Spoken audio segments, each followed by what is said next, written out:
Ya kita dikit-dikit nanti wawasannya akan tambah terus.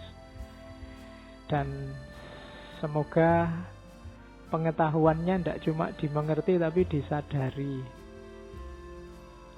Pengetahuan yang disadari itu pengetahuan yang pasti membuat orang yang tahu jadi sadar bahwa sangat banyak yang dia tidak tahu.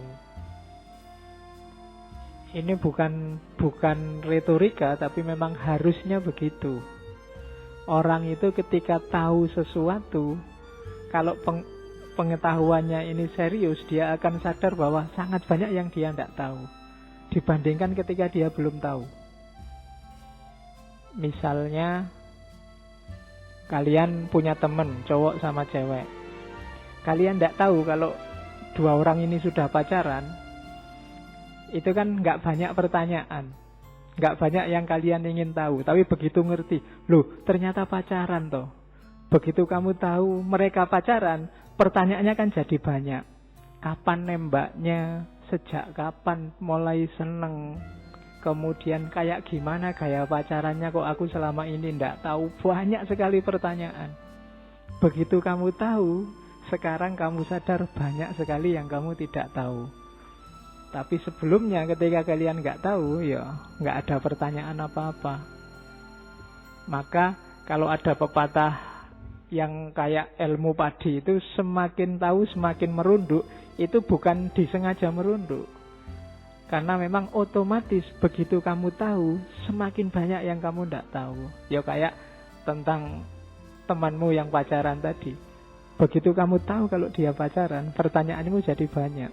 Begitu kamu tahu kalau temenmu ini anaknya kiai, pertanyaannya semakin banyak. Kemarin tidak ada ketika kamu tidak tahu. Nah, itu namanya semakin kita tahu, semakin kita sadar, sangat banyak yang kita tidak tahu. Kecuali ilmunya, pengetahuannya hanya acting tahu. Itu biasanya terus melahirkan orang-orang yang merasa benar, merasa pintar. Saya selalu wanti-wanti, semoga teman-teman yang ngaji filsafat tidak kena penyakit itu. Itu penyakit yang paling dibenci oleh Allah, yang bikin Allah murka, terus iblis diusir dari surga. Iblis itu kan diusir karena dia merasa lebih baik, merasa lebih benar. Kalau kalimatnya Al-Quran kan ana khairun minhu, dibandingkan Adam, aku ini lebih baik loh Gusti Allah. Dan cara berpikir semacam ini bikin Allah murka, terus iblis diusir dari surga.